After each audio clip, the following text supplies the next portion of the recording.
Hey, how's everybody doing? This is episode 19 of Sit Down with Sniper. So, we tried to record this like 30 minutes ago, and for whatever reason, everything just went to hell. So, we're trying it again. Hopefully, we're all good. But I got one of my friends with me today, and it's going to be a very interesting podcast for the simple fact of usually I bring in, you know, just everyday traders or founders of projects. And Calcio is a little different because he is co-host or part of the RCS, which is the Right Click Save podcast. And it is a very, very cool animated podcast and hands down one of my favorite, if not my favorite, podcast other than my own in the space. So without further ado, how you doing, brother?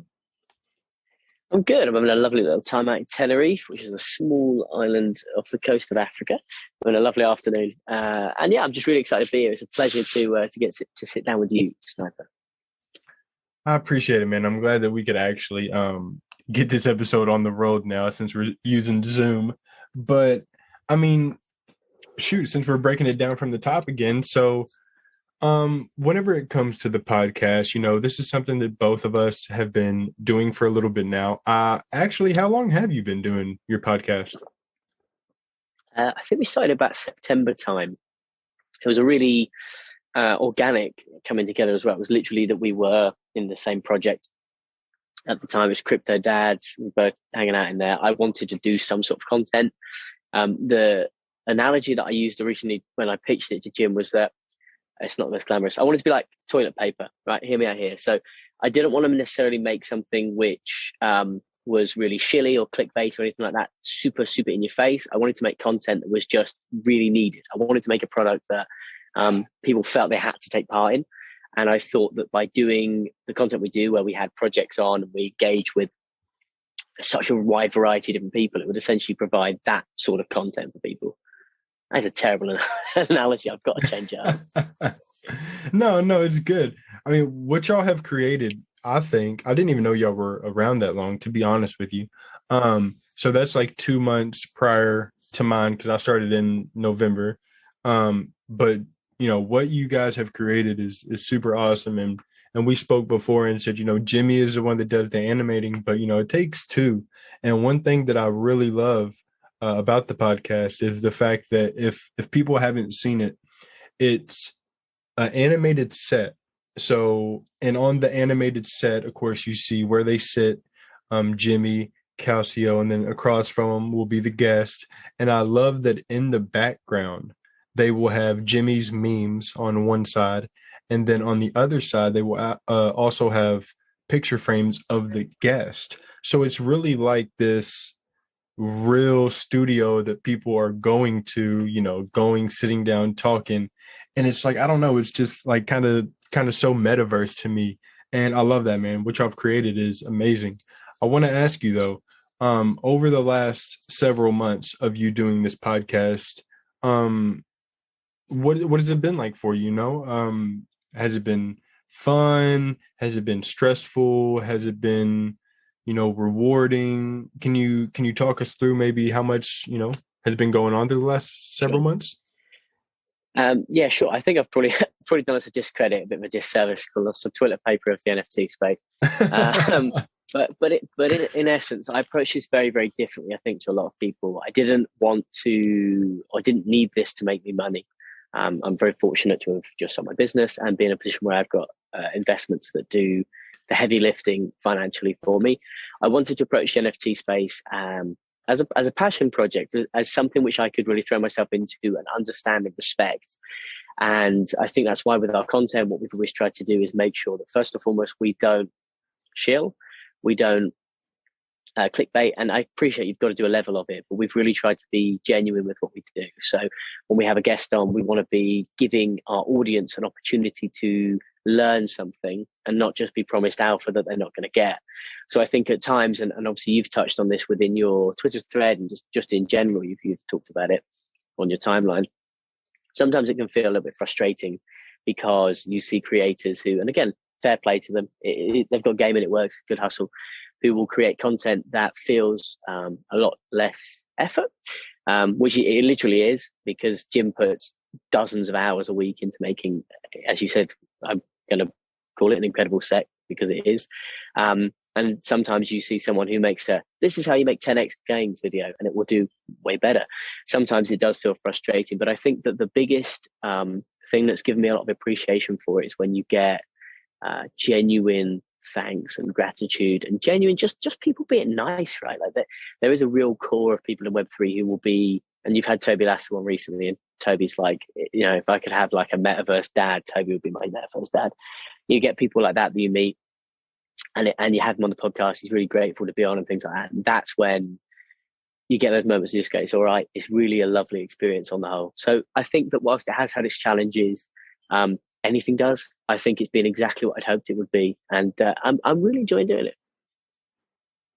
Dude, I mean, it's been amazing, and like you said, I mean, Toby was recently on here, and he was a great guest. I love Toby to death, and we've had people like Andrew Wang, Keith Grossman, some amazing people in the space, and I can't thank them enough for coming on here. But you're right, it does get frustrating, and like I said before, it's just human nature. Sometimes, whenever you do something, you want to see success immediately, and whenever you don't, sometimes you feel a little frightened, and that's just kind of what I'm going through. But it's all good. I'm trying to overcome that, and I know that you just keep putting in the work, you just keep going hard, and it'll pay off. And I love how you said them genuine people, whenever they reach out.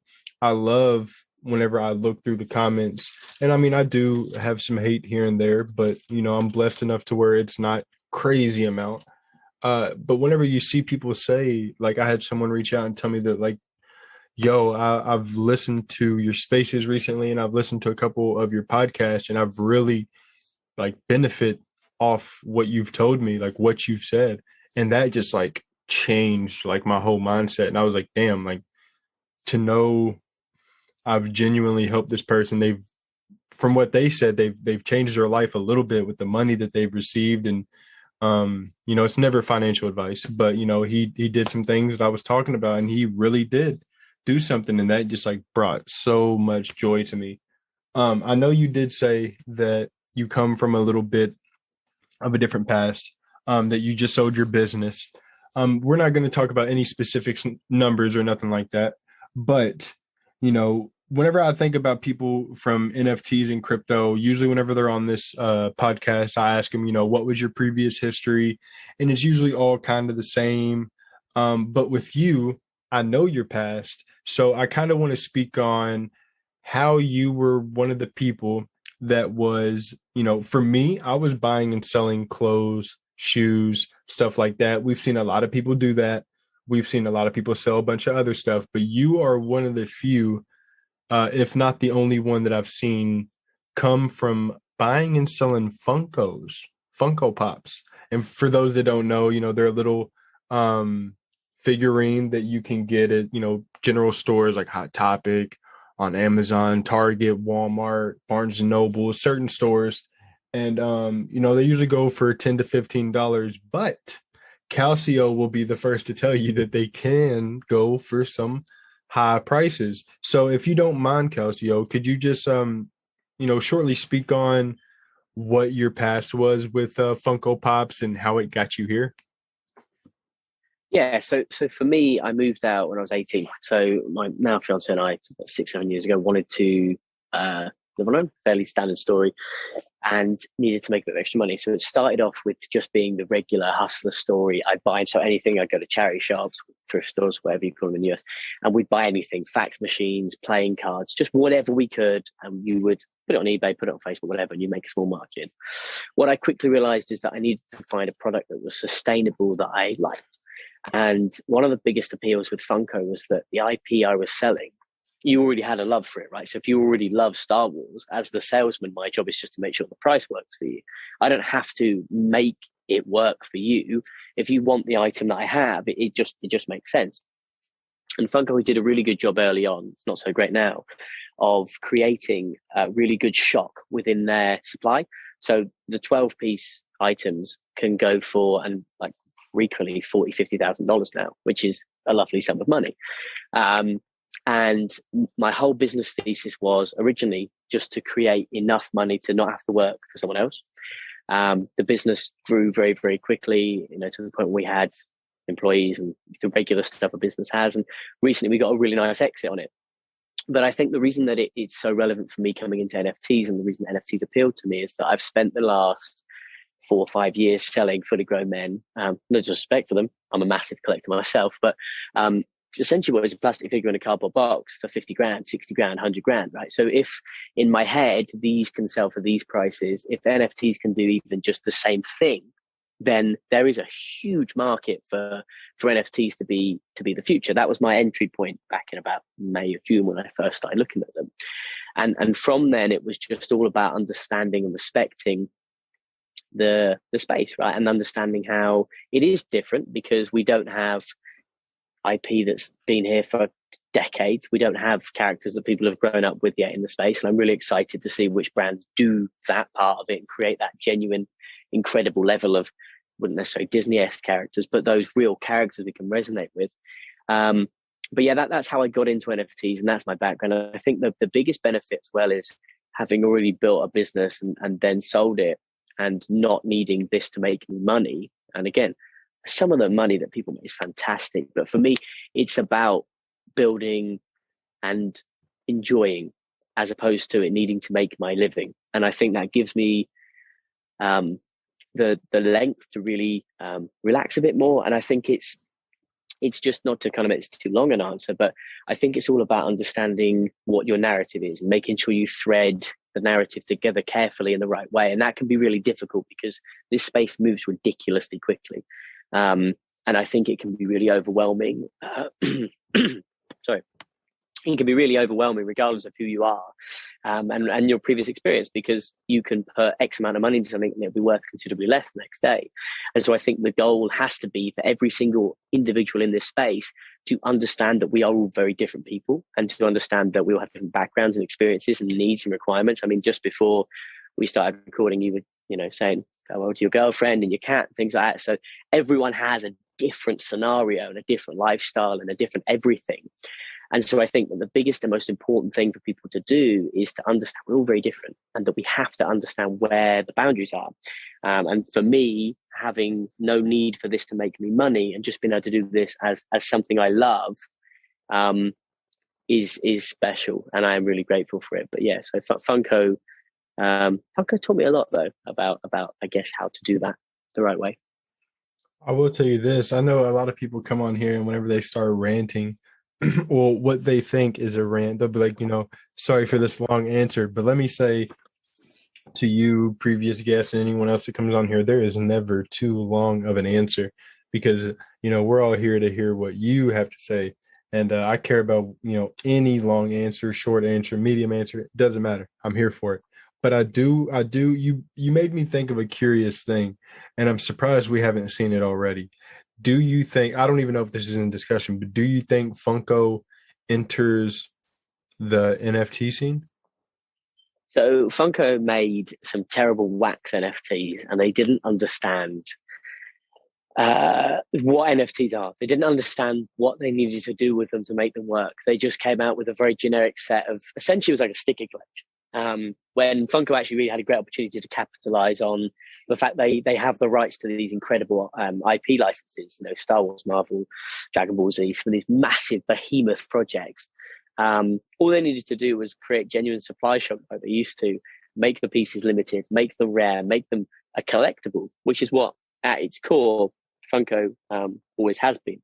But now they, again, like most things, appeal to the masses a lot more. I think that the biggest thing for me will not necessarily be when Funko retry to do it, because I don't think they will. I think they'll just keep their model. It will be when Star Wars, Disney, Marvel, Dragon Ball Z, when they work the right way of coming into the NFT space. That's when we will see more collectors come over. But even then, I know this wasn't your question, but to kind of fill it up, I think that we're going to still see a massive resistance from physical-based collectors, because some of them are really on board with it. Some of the guys that own other Funko businesses bought dozens of apes and punks and were really involved early on. There's guys who have got Fidenzas and and all that good stuff. But there's also a large percentage of them who are really resistant to it because it threatens their physical collectibles, things that they've loved for years. So it's a tough balance. It's a really tough balance for sure. It's wild to me because I feel like the perfect way to do it would literally be for Funko to do a very big drop and call it an NFT drop. But what it would be is every single one of them would get a physical claim. And there would be certain ones that might only have 5 physical claims. There might be some that have 100 physical claims. And that's where you get your rares, your chase, all of that.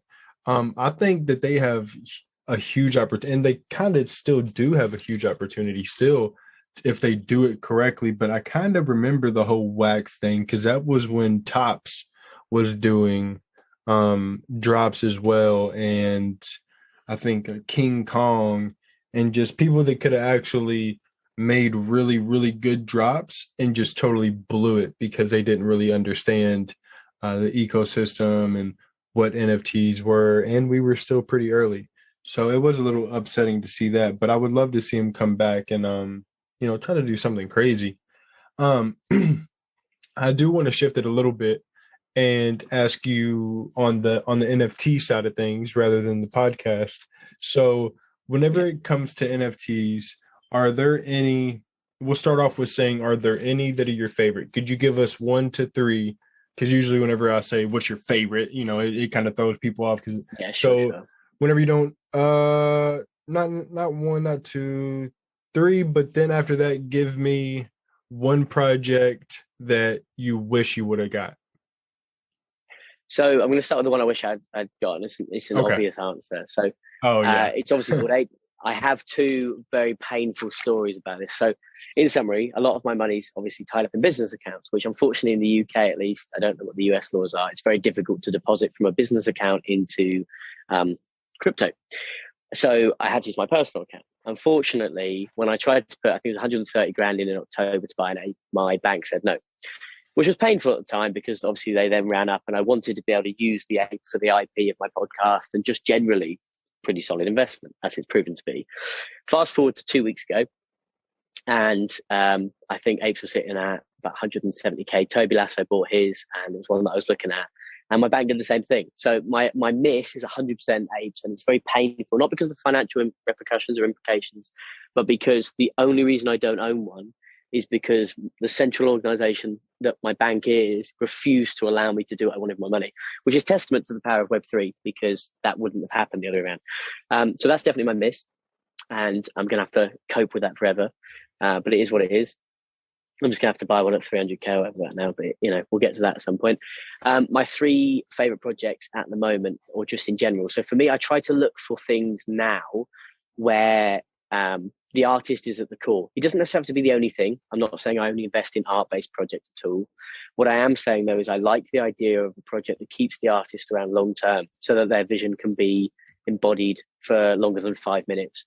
My obvious first shout is Cool Minds Universe. It's my Nip Cat is like my Web3 brand. I think the reason I'm a big fan of Cool Minds Universe is because it's one of the projects where I don't have full IP rights, but I feel very confident that the team with those rights is going to do a very good job of making it worth my while to not have them, which again is a very good discussion because obviously the whole, in the spirit of Web3, we own the IP, blah, blah, blah. But I do think there are instances, and Cool Minds Universe is a great one, where actually it's much better for me to not have to worry about it and just allow them to create the films and do everything they want to do with it. So that's definitely my first. The second project that I love and have done for a long time is obviously Vinny Hager's Letters. Vinny will be coming on my podcast, which is great. And I think the reason that it stands out to me so much is first and foremost, the origin of it, which you'll be familiar with. Again, it was a natural Web3 conception based on art that an artist had done for years. I love the story behind it. I love the small piece collection. I just think they're so brandable as well. Like, you could have it on a hat, you could have it up on the wall. You've got so many variants. I'm going to have to try to offer an unbelievable amount of money for Vinny to make me a pair of shoes with one of my letters on them. Great project. And I think the final one I've got to mention is Blocks by Harv. He's obviously a good friend, so I'm anywhere I go, any alpha I get asked for, it's always halve and blocks, because I think that it does the similar thing that Letters does, which is create a small supply based on an artist's genuine work. But I equally think that he's got the right idea about understanding Web3 and making sure the project isn't just a here is art, enjoy it. I think he understands that, as nice as semantic as that is, a lot of the time it's not realistic anymore, unfortunately. It's not that you cannot do just an art-based project, and there are some incredible ones out there, of course. I mean, X Copy's about to drop another collection tomorrow. He's arguably one of the biggest in crypto art-based projects. But I think, like anything, you've got to understand nowadays, and I say that ironically because NFTs are not really, in the modern era of NFTs, at least that old, compared to August when you could just drop whatever the fuck you wanted. You can't do that anymore. You have to understand and appreciate that you need to continually deliver, and it shouldn't be that way. It shouldn't be that way at all. I think Toby talked about it really well on your podcast last week when he was saying that, he mentioned Supreme, which obviously had their court case, so you did know the ins and outs of their finances, but you shouldn't have to tell everyone everything. But again, I think Blocks does a great job. So for me, one I miss is Bored Ape. The three that I love: Letters, Blocks, and Cool Guys. So it's really funny because the whole time that I was sitting here listening to you talk, I had this thing in the back of my head just going, because you said something about Bored Ape. And I think I've said it on this podcast before. I had my opportunity to buy one, but mine was a little bit earlier than yours. So to be exact, mine was 318 days ago. I had the chance to buy one on May 9th of 2021. And just off the mint. Oh man, so you're talking about me and two friends. Yeah, me and two friends saying, what should we do? Buy an ape or buy a Z horse? And we're thinking, well, shit, if we get the Z horse, like, we can make money back because you get a race. And we're thinking, I remember that. Yeah. So we were like, okay. And let me remind you people, the price of a Bored Ape and a Z horse were literally identical at the time. That's why it was the debate between the two. And we paid 0.73 for this Z horse, and Ethereum was at $2,230. So that means that a Bored Ape was around like what, $1,800? And we just didn't pull the trigger on it. And it was the most disgusting thing I've ever done. It was not buy a Bored Ape at 0.7. So, anybody who's listening, just know I didn't buy it at 0.7, and I didn't buy it anywhere between 0.8 and 150 ETH. So I never got the chance to get any of it. I saw the ape. I mean, obviously, I saw the apes. I saw the Bored Ape kennel come about. I saw the mutants come about. Bro, I remember when mutants were at 3 ETH, 4 ETH. You know what I'm saying? I've got a painful story about that. And that's right when they came out. And, they jumped up to like 6 for the longest, set around 9 for a little bit. And let's not talk about how the Bored Ape Kennel Club just did not move for the longest. And people are going to come in and be like, oh, yeah, they did. I'm talking about it wasn't no up to 30 ETH. It's not where they're at now straight out of the gate. And, ETH was a lot different price back then. But it's just crazy, and not to mention, I had 3 Coolman's Universe, sold them at like 0.5, had 5 doodles. One of them was a devil, traded all 5 of them for 1 floor cool cat because doodles were at 0.8. Like, come on, bro. Like, you want to talk about some fumbled bags.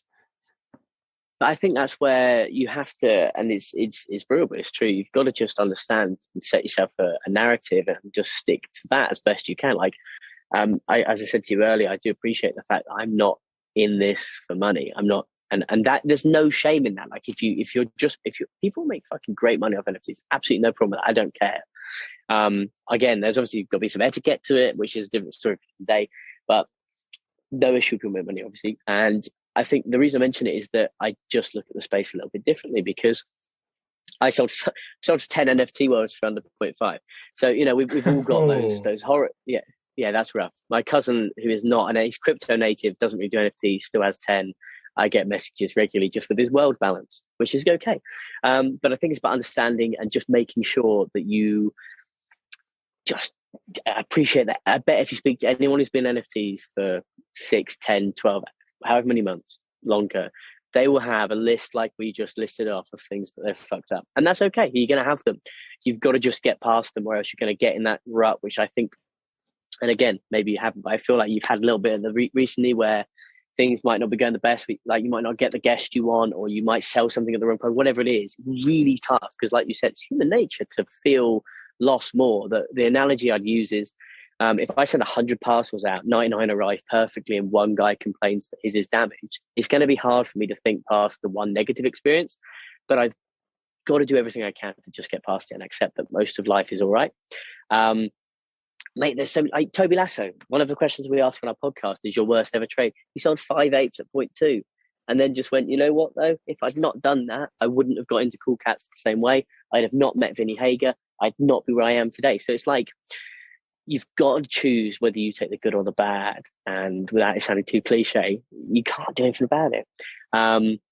As a side note on Zed Run, Benjamin, who obviously is a really lovely fella, came on our pod ages ago now, and he did the opposite of you. He traded his Zed Runs for apes and had people, because at the time that was a dumb idea. Like I remember, I wasn't buying NFTs; I was kind of looking at them still, and I remember seeing people saying like when he was doing that, people were like, oh my god, why would you get rid of a Zed Run for a Bored Ape? Like that was kind of the sentiment. He was trading good Zed Runs as well, not just like the floor and the crap ones that couldn't win any money really.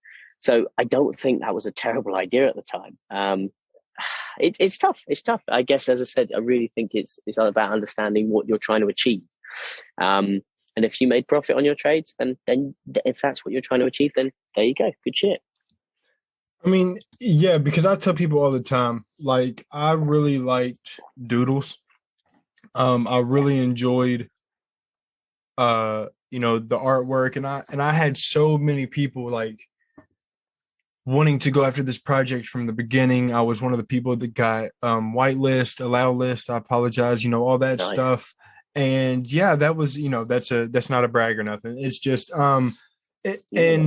and then but at the end of the day, my ultimate dream was to own another cool cat, and I made that happen. And I can still sit back and say like, oh yeah, doodles are at whatever floor they're at. Yeah, a devil is worth whatever it's at. But I can also look at it as like none of them are generating passive income as of now. I have 3 cool cats now. I'm blessed to say that, of course.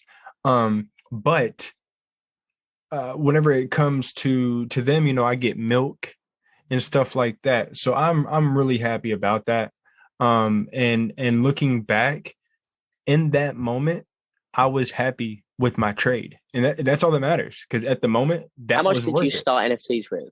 How much roughly? Do you remember your Oh, original start balance? I'm totally transparent with my my net worth and stuff. So I started in May, July, whatever it was. I started with about $2,000, and I mean, people can check my transactions, but Yeah, you've done a great bloody job then, mate. Like I you've got mean, that. bro, to start with $2,000 and to now amass 400 plus NFTs.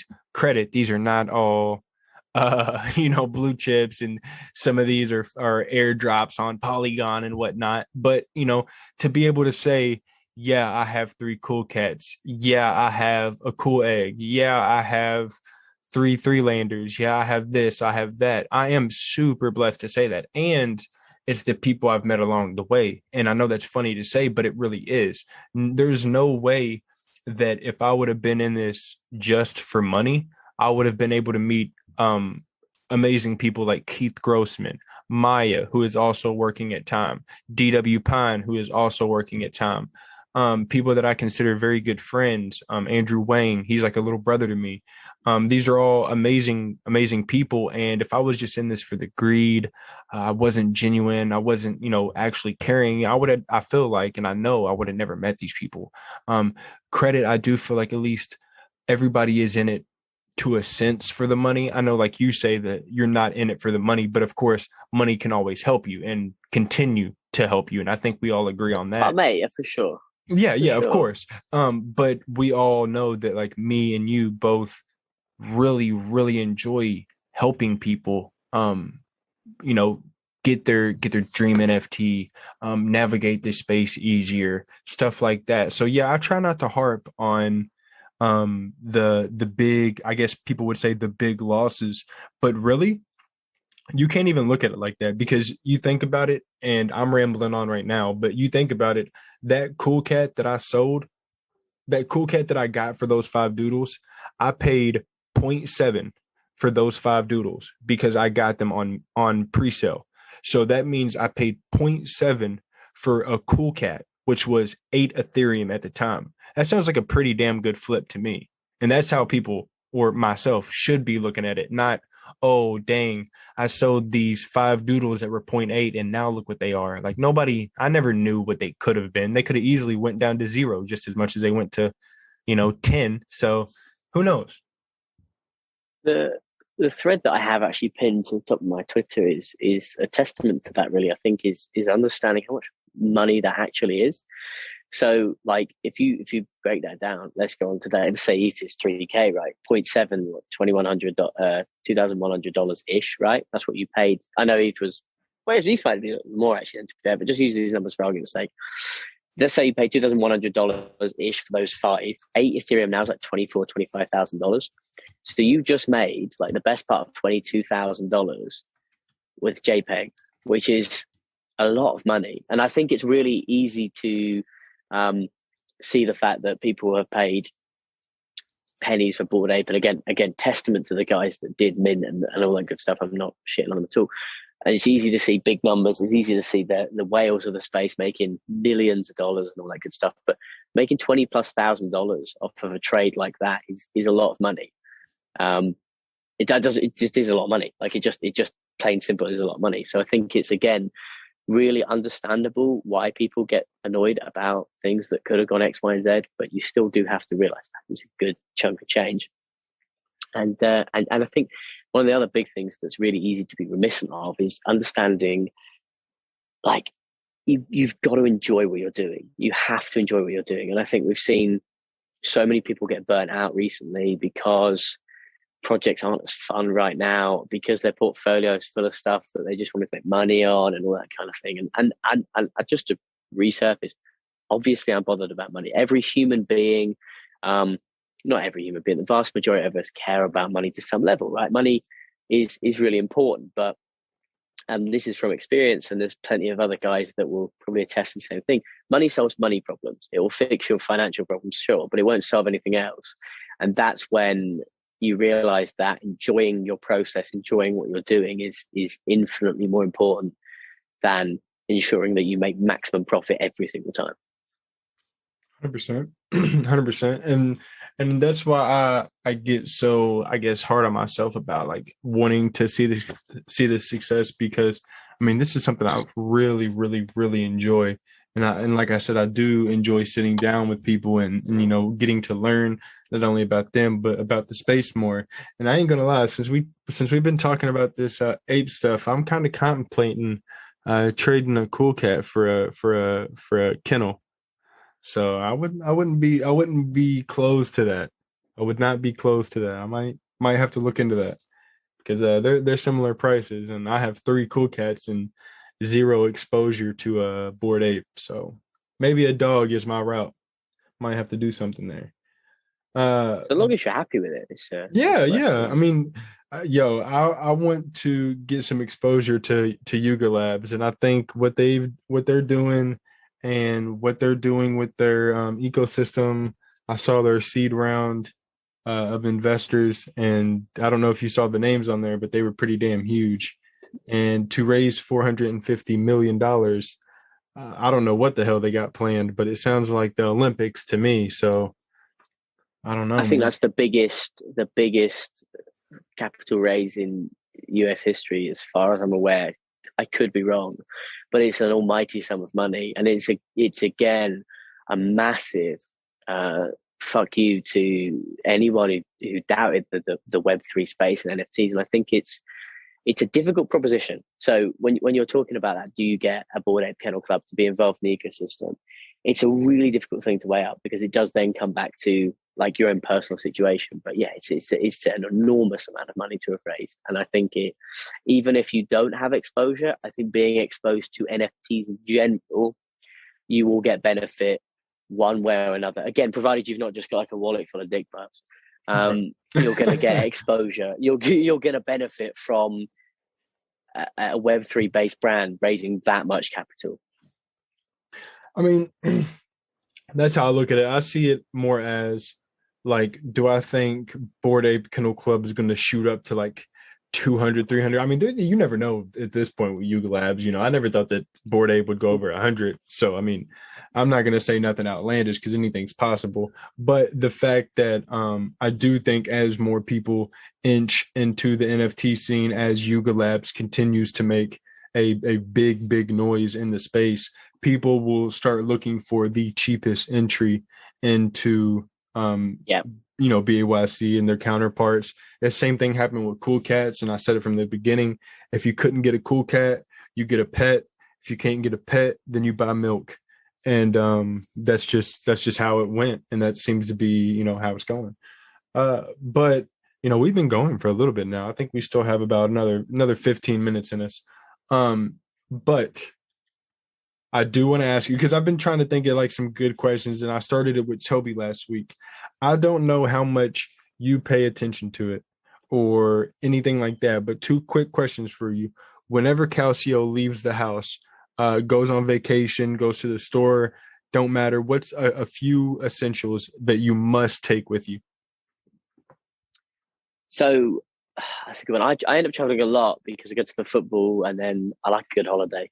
So in Spain this week, I'm off to Italy again next week. And then being in the UK, you've got to end up in America every 5 minutes to go to any sort of relevant event. So not a huge amount. I just literally got to have AirPods for obvious reasons. Big fan of a couple of Red Bulls. And then just loads and loads of British food, right? Because, and again, not shitting on other places, can't make bacon rolls, right? So that's always an issue wherever you go. And the other big thing is something which we call brown sauce, which is HP sauce. I don't know how to explain it. I will send you a bottle. I have to take a bottle wherever I go because nowhere else has it. They're my essentials: brown sauce, AirPods, and some Red Bull.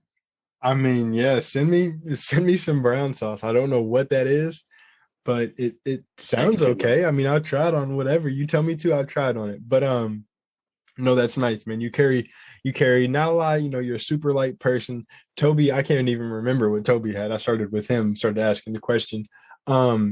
What kind of music does Calcio like to listen to? So, like, if I'm in, like, honestly, just a lot of like the Maccabees, just that kind of vibe. A band called Dry the River, that kind of thing. Like, really, like indie rock is majority of what I listen to. But then, depending on where we're going, bit of EDM. So things like, but British EDM like Etherwood, Wilkinson, that kind of thing as well. They're my 2 main go-tos, I think, most of the time. Maccabees are really good. Maccabees. I might have to look them up, bro, because I know you're in a different place than I am. So I figured whoever you would name, I probably wouldn't know, but it gives me a little bit of a motivation to listen to some new music. The National, they're obviously American. They're a great. Do you know the National? You're going to say no again now. I'm going to say no. Yeah, that kind of stuff, man. Like just the classic iconic, like Black Keys, that kind of vibe. That sounds my familiar. Go-to. Yeah, Black Keys, and then obviously old J Gray, Still Woozy's cool, that kind of stuff.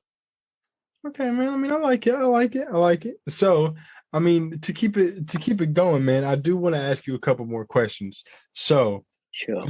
Whenever you started RCS with Jimmy, back in the time, you guys have been going, y'all have had great people on there. What is one thing that you want people to take away from just the whole, because I know you're not in this for money. I don't believe Jimmy is in this to become no quadrillionaire either. So, as two people that are trying to push out genuine information to the community, what is one thing you want people to be able to take away from it and say, you know, this is who these two people are? I think it's worth prefacing by saying that when I say I'm not asked about money, like it's 100% like I need money, like that's really Right. important. But I don't want the NFT space to be the way that I make my money. In terms of the podcast, though, I think what we wanted to do was set out to create something that did had a multi-pronged attack to it, right? So this is one thing, but the essentially what it did was allowed creators and project owners to come on and have the opportunity to advertise in a respectful way, i.e., you're not coming on to be shilled, you're coming on to have a conversation like this, which is really lovely. You've got the options to use the advertising screens and things like that, which are completely customizable. We just want to make genuine content that's not just shit and not just convoluted by telling you that you're going to make 10x gains or telling you that the next best projects to invest in are ones that everyone already knows about. What we wanted to do was make something where we gave people the opportunity to get a genuine story. So, like having Toby Lasser on was a real eye opener because, and this was pre Denton Fields that we won't go into because it will make me frustrated. He was talking really, really emotionally and beautifully about how he really wanted to create this incredible brand around Weather Report. I'm sure they still will. And I just want people to be able to hear the way passion comes through from creators. No, I mean, when Toby speaks, he's one of the people, him, Andrew Wang, Keith Grossman, all people that I've had on this podcast. And I really like that whenever you hear him speak, they actually, I'm not going to say you can feel it 100%, you can feel it, but They you can care. just, They give a shit about what yeah, they're doing. they actually give a damn. And that's what I gravitate towards. And that's why I've become great friends with people like that and yourself. I've listened to your episodes, and like you stated, I don't believe I've ever listened to a single episode and been like, oh my God, they're just basically shilling me this project. Like, I'm gonna turn this off. It's actually very informational, very good, very fun. Um, and before we go today, I probably have like one or two more questions. Before we go, I'm actually going to have you plug in and let people know where and when they can catch RCS, because this is not, excuse me, this is not a competition to neither me nor Calcio, and we both are very supportive of each other's podcast. And I could care less if he was number one and I was number 10, and I'm sure he feels vice versa. We're out here just having fun and literally trying to spread the word.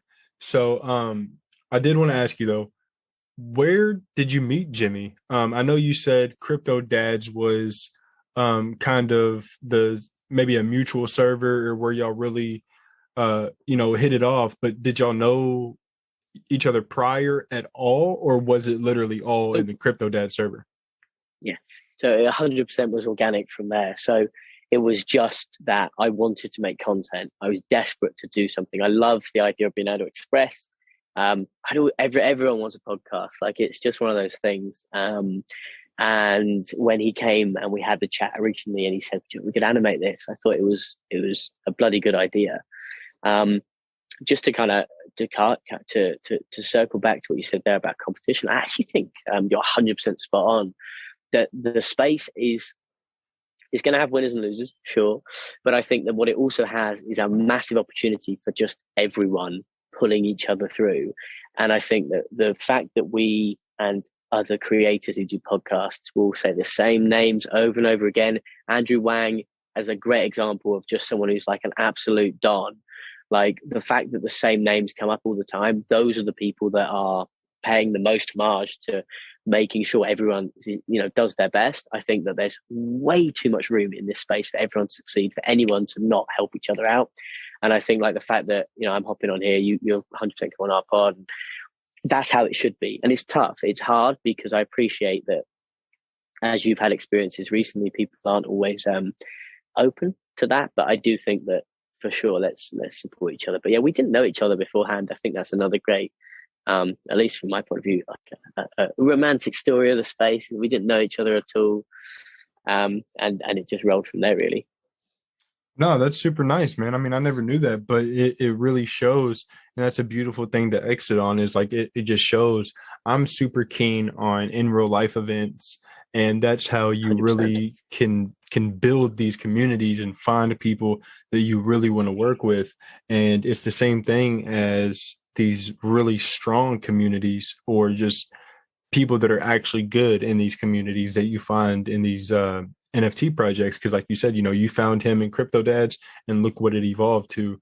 You got a lot of people that started off early July in Cool Cats, and look what they evolved into. Letters, same thing. So, I think it's beautiful, and I wish you and Jimmy nothing but success. But to end it, I'm going to let all you listeners know where you can catch me on weekly for the podcast and spaces. So I'll give y'all a quick rundown on that. And then I'll let Calcio let everyone know where you can catch RCS, which is right click save.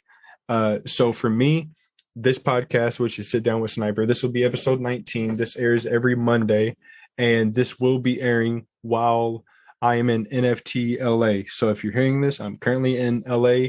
This was a scheduled podcast, and Calcio was super kind enough to come on here short notice and while on, I believe, a short vacations. But other than that, you can find me every Thursday at 5 p.m. Eastern Standard Time. I do a spaces called Let's Talk About That, and it's just an ongoing Twitter space that I'll hold weekly. The time could change right now, but as it stands, it's only 5 p.m. You can also find me every Wednesday, which is with another group. You can just follow my Twitter to see more about that. And you will also catch me every Saturday on Spaces, and that's at 7 p.m. Eastern Standard Time. And that is called Rewind. And what that basically is just a short 30-minute space on what has recently transpired in the NFT community within the past week. Anything huge, minor, or just things that have caught my eye or things that might have went under the radar. And credit, I will be in LA starting the 26th to the 30th. If you see me, more than welcome to come up and say what's up. Throw something at me. It don't matter. But just know I might not be doing these spaces until I get back, unless I can do them in LA. That would be cool too. But Calcio, enough of me rambling. Let the people know where they can find RCS, what time, and yeah. So we don't have a we don't have a set schedule, but if you go on YouTube and you just search right click save NFT podcast, it will come up. And on Twitter we are RCS Romeo Charlie Sierra Pod, RCS Pod. Dead simple. So we do 2 shows a week, super easy. One is an interview every single week with a different creator, innovator, or owner of a project every week. And then we do a general news roundup, which we have used guests for. So far, so Harl from Blocks came on, and Toby Lasso is going to be hosting this week with Jim. And yeah, as I said, it's just dead simple, really easy to digest content, I think. And we'd love to have you. We'd really appreciate you toggling over to the RCS pod. Dude, I'm telling y'all, whenever y'all check it out, y'all will be really happy because for me personally, one thing I've always wanted with this podcast is to have like some sort of a visual. I don't want to ask everyone to do a video call, although a lot of people are very keen to doing it and they don't mind. I just don't want to always have to ask people that, then feel like they have to get dressed up or whatever, that, and the third. But whenever you're watching RCS, the fact that, there's visuals, it's actually synced up to the people's mouth, and you get to sit there and actually enjoy it, look around the podcast, see what's on the wall, actually, like, jump into it. It feels like. So once again, man, super cool thing that you and Jimmy have done, and I can't wait to see who all comes on the podcast. We've had a lot of similar guests. I'll be on there one day. You and Jimmy will be coming back together, and we'll have another episode. But it's beautiful, man. I can't thank you enough for coming on here. It's been a great episode, and dude, I hope you have a great time with your son on vacation. Thank you, my friend. It's been a pleasure. And yeah, you should listen to Sniper. He's a top lad. He's a top lad. He's Sniper. Knows his stuff. I appreciate it, man. I appreciate it. It means the world that you've helped me so much, with all the guidance. in anytime I have any problems, you always reach out. So thank you so much. We'll continue to talk Funko Pops, talk NFTs, and until the next time, everybody, y'all know where to check us out. Go check out RCS. Check me out throughout the week, and I will be seeing you all next week for episode 20. I hope everyone has a great day, and see y'all next week. Peace out.